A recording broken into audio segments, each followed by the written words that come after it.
315 metre लंबी और 18 floor building जितनी ऊंची। ये है MSC मेराविलिया क्रूज शिप, जो मॉडर्न शिपिंग इंडस्ट्री के लिए किसी रोल मॉडल से कम नहीं है। 80,000 टन या फिर 8,000 अफ्रीकन हाथी से भी ज्यादा वजनी ये क्रूज शिप समंदर में तैरते किसी छोटे विलेज का मंजर पेश करती है। ये पूरी तरह से सेल्फ सफिशिएंट है, जो 7,000 लोगों को कई हफ्तों तक किसी भी चीज की कमी महसूस नहीं होने देती। 2500 luxury sweets, casinos, fitness centre, open terraces, pools, water parks, dancing floors, restaurants और हत्ता के इसके अंदर एक पूरा शॉपिंग मॉल भी मौजूद है। इसकी कंस्ट्रक्शन में टोटल 1 अरब US डॉलर्स यानी कि 8,250 करोड़ रुपए और 60 लाख घंटों की मेहनत लगी, जो 450 इंजीनियर्स और हजारों वर्कर्स की दिन रात की मेहनत के सिवा मुमकिन नहीं था। शिपिंग कंपनी MSC ने इसकी डिजाइन और कंस्ट्रक्शन के लिए फ्रांस की एक कंपनी को कॉन्ट्रैक्ट दिया। उनकी रिक्वायरमेंट थी कि उनको एक ऐसी क्रूज शिप चाहिए जो स्टेबिलिटी में दुनिया की तमाम शिप से ऊपर हो, जो जब चले तो उसमें जरा सी भी वाइब्रेशन ना हो, उसमें कोई ऐसा मैकेनिज्म हो कि अंदर बैठे लोगों को सी सिकनेस या फिर मोशन सिकनेस भी ना हो। और सबसे बढ़कर MSC को ये पूरी क्रूज शिप सिर्फ 4 सालों के अंदर अंदर चाहिए थी। डेडलाइन से एक भी दिन ऊपर गया तो कंस्ट्रक्शन कंपनी को रोजाना 1 लाख यूरोस का जुर्माना अदा करना पड़ेगा। पर सवाल है कि इतने कम वक्त में ये मुमकिन कैसे हो। खड़ा करने का चैलेंज सौंपा गया था उनको। इसकी कंस्ट्रक्शन के दौरान कई चैलेंजेस का सामना करना पड़ा। कुछ फीचर्स तो ऐसे भी थे जो शिपिंग इंडस्ट्री में पहली बार अटेम्प्ट किए जा रहे थे। 4 सालों की डेडलाइन में से मेराविलिया की प्लानिंग और डिजाइनिंग में ही 2 साल गुजर गए। 2015 में ऑफिशियली इसकी कंस्ट्रक्शन का आगाज हुआ, जबकि 2016 में इनको ये वेसल डिलीवर करनी थी। 150 हेक्टेयर्स बड़े सेंट नज़ीर शिपिंग यार्ड में हजारों स्टील की शीट्स मंगाई गई। 315 मीटर लंबी क्रूज शिप पर कौन से हिस्से में कौन सा पार्ट कितना बड़ा और किस शेप में होगा, ये डिजाइन पहले से रेडी थे। बस अब सिर्फ इनको काटना था और वही सबसे एक्यूरेसी वाला काम था। इसके लिए एक रोबोटिक आर्म की मदद ली गई। इस दौरान इनको एक शीट में से ज्यादा पीसेस काटने थे ताकि स्टील शीट की वेस्टेज कम से कम हो। ये इतना एक्यूरेसी वाला काम था कि इसको हाथों की मदद से करना इम्पॉसिबल था, क्योंकि अगर एक भी पीस में 1 मिलीमीटर का भी फर्क आया तो पूरी 2 सालों की मेहनत जाया हो सकती है। मेराविलिया को बनाने के लिए टोटल 3 लाख पीसेस चाहिए थे, वो भी अलग अलग शेप के। इन पीसेस को वेल्ड करके बहुत कॉम्प्लेक्स पार्ट्स बनाए जाने थे, जैसा कि ये बल्बस बो, जिसको मरीन इंजीनियर्स बल्ब भी कहते हैं। ये बड़ी बड़ी शिप्स के बिल्कुल फ्रंट एंड पे लगता है, जो क्रूज के दौरान पानी को काटने में मदद करता है। अगर ये बल्बस बो ना हो तो शिप्स को ज्यादा ड्रैग का सामना करना पड़ता है, और ज्यादा ड्रैग का मतलब है कि ज्यादा फ्यूल इस्तेमाल होगा। बल्बस बो के अलावा शिप का हल बनाना भी एक बहुत ही कॉम्प्लिकेटेड टास्क होता है। ये मेन बॉडी होती है जो लाखों टन वजनी शिप को पानी में फ्लोट करती है। इसका डिजाइन और शेप बहुत ही इम्पोर्टेंट होता है, क्योंकि ये अलग अलग समंदरों में अलग तरह से रिएक्ट करता है। सॉफ्टवेयर की मदद से 150 हल डिजाइन्स बनाए गए और फिर एक एक को सिमुलेटर पे टेस्ट किया गया। ये सारी टेस्टिंग एक डमी शिप पे की गई, जिसमें जगह जगह सेंसर्स लगाए गए। कितनी स्पीड पे पानी की फोर्सेस का शिप पर क्या असर होगा, ये सारी टेस्टिंग करने के बाद जो हल सबसे स्टेबल था उसको सेलेक्ट किया गया। अब बारी थी मेराविलिया के सबसे इम्पोर्टेंट हिस्से यानी प्रोपेलर्स की। 20 मीटर ऊंचे ये स्टील के देव 80,000 टन वजनी क्रूज शिप को चलाने की ताकत रखते हैं। एक एक का साइज करीब डबल स्टोरी बिल्डिंग और वजन एयरबस A320 से भी ज्यादा है। ये electric motors total 4 crore watts के बराबर बिजली खर्च करती है, यानी ये इतनी ही पावर है जिससे 35,000 1.5 टन के एयर कंडीशनर्स चलाए जा सकते हैं।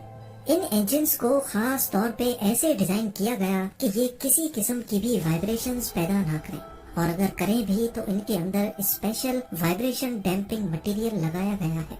इंजीनियर्स का क्लेम है कि ये इंजन्स मेराविलिया को हर किस्म की वाइब्रेशन से पाक रखेंगे।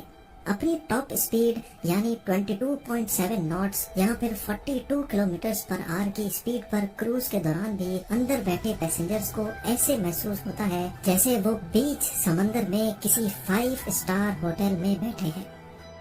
MSC मेराविलिया की इलेक्ट्रिसिटी रिक्वायरमेंट्स की बात की जाए तो इसमें पूरा पावर स्टेशन इंस्टॉल करने का फैसला किया गया। ये एक तरह का तैरता हुआ विलेज है जिसमें 7,000 लोग कम से कम भी 7 दिनों के लिए रहते हैं। 2,500 लग्जरी स्वीट्स, कैसीनोज, थिएटर्स और दूसरी लग्जरी फैसिलिटीज बहुत ज्यादा बिजली इस्तेमाल करती हैं। ये पावर स्टेशन 4 बड़े बड़े डीजल जनरेटर से बना है जो 11,000 वोल्ट्स करंट प्रोड्यूस करते हैं। इंजन की डिमांड पूरी करने के बाद ट्रांसफार्मर्स लगाकर ये वोल्टेज 230 वोल्ट्स पे लाई जाती है ताकि पैसेंजर्स इसको अपने इस्तेमाल में ला सकें। इलेक्ट्रिसिटी को शिप के कोने कोने में पहुंचाने के लिए मेराविलिया पर जो वायरिंग की गई है उसकी टोटल लंबाई 1500 किलोमीटर के करीब है। क्योंकि ये एक जायंट शिप है इसी वजह से इसको वन पीस में बनाना तो पॉसिबल ही नहीं था। इंजीनियर्स ने डेडलाइन को पूरा करने के लिए इसके मुख्तलिफ मॉड्यूल्स को अलग अलग कंस्ट्रक्ट किया था। अब बारी थी असेंबली की, यानी तमाम मॉड्यूल्स को उठाकर एक दूसरे के ऊपर फिट करने की। ये एक तरह का जायंट पजल सॉल्व करने जैसी गेम थी। 5,000 टन वजनी क्रेन की मदद से असेंबली का काम शुरू किया गया। एक एक मॉड्यूल को इंतहाई एक्यूरेसी से लगाना बहुत जरूरी था। सारे मॉड्यूल्स को एक दूसरे के ऊपर फिट करने में और शिप की शक्ल बनने में पूरे 9 महीने लग गए। क्रूज शिप्स पे नॉर्मली लोग अपनी वेकेशन स्पेंड करने जाते हैं और ये कम से कम भी अपनी डेस्टिनेशन तक पहुंचने में 1 हफ्ता लगाती है। मेराविलिया पर 7,000 पैसेंजर्स को रहना था और इनकी पानी की रिक्वायरमेंट को पूरा करना ही एक बहुत मुश्किल टास्क होने वाला था। फ्रेश वाटर सिर्फ पीने के काम ही नहीं बल्कि पूल्स, शॉवर्स और कुकिंग में भी यूज होता है।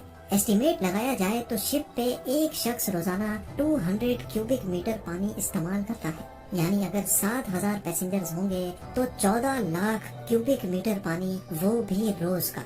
अब इतने ज्यादा पानी को तो कोई भी शिप स्टोर नहीं कर सकती। इस मसले से निपटने के लिए ऑन बोर्ड डिसैलिनेशन प्लांट्स लगाए जाते हैं। समंदर के पानी को गर्म करके स्टीम में कन्वर्ट किया जाता है जिससे सॉल्ट्स पानी से अलग हो जाते हैं। मेराविलिया के केस में पानी गर्म करने के लिए इंजन की हीट को ही इस्तेमाल करने का मैकेनिज्म लगाया गया। वो हीट जो किसी काम की नहीं होती उसको इस्तेमाल करके एक फ्यूल एफिशिएंट सिस्टम बनाया गया। न सिर्फ इतना बल्कि पैसेंजर्स के कंफर्ट के लिए और MSC की रिक्वायरमेंट को पूरा करने के लिए मेराविलिया में पहली बार स्टेबलाइजर्स भी इंट्रोड्यूस करवाए गए। समंदर में सफर के दौरान शिप रोल करती रहती है। ये मूवमेंट कई पैसेंजर्स को नौजिया और चक्कर दिलाती है। इस कंडीशन को सी सिकनेस या फिर मोशन सिकनेस कहा जाता है। अब इस मसले से जान छुड़ाने के लिए मेराविलिया पर स्टेबलाइजर्स लगाए गए। शिप जैसे ही पोर्ट से निकलती है ये स्टेबलाइजर्स बाहर निकलते हैं और ये वेसल की रोल मूवमेंट पर काफी हद तक काबू पा लेते हैं। यूँ समझ लें कि ये एक तरह के ऑटोमेटिक शॉक एब्जॉर्बर्स हैं जो वक्त की बहुत ज्यादा जरूरत थी। शिप की कंप्लीट असेंबली के बाद अब बारी थी इसको पहली बार पानी में उतारने की। असेंबली डॉक में पानी भरा गया और पहली बार मेराविलिया को डॉक से बाहर टेस्टिंग के लिए निकाला गया। Engines, power generation, safety system और लीकेजेस चेक करने के बाद मेराविलिया को फिनिशिंग के लिए फिट करार दे दिया गया। अगर इंटीरियर डिजाइनिंग की बात की जाए तो मेराविलिया में 315 फीट लंबा sea front shopping mall, restaurant, cafe और रिलैक्सिंग के लिए एक पब्लिक स्पेस है जिसको गैलरिया मेराविलिया का नाम दिया गया है। हॉराइजन पूल जो कि रात के वक्त डांसिंग फ्लोर में कन्वर्ट हो जाता है। सिनेमा, स्पा, जिम और यॉट क्लब के साथ साथ 2500 super luxury sweets, bowling alley और F1 सिमुलेटर्स की फैसिलिटी भी मौजूद है। ये तमाम फिनिशिंग और डेकोरेशन का काम मुकम्मल करने के बाद STX ने वक्त से पहले ही इस शाहकार को MSC के हवाले करके अपना आखिरी चैलेंज भी पूरा कर दिया। MSC मेराविलिया मॉडर्न शिपिंग इंडस्ट्री के लिए किसी रोल मॉडल से कम नहीं है। 3 जून 2017 से ये इंजीनियरिंग मास्टरपीस सर्विस में है और इस पे सिर्फ एक दिन ट्रेवल करने के $600 या फिर 50,000 इंडियन रुपीस खर्च करने पड़ते हैं।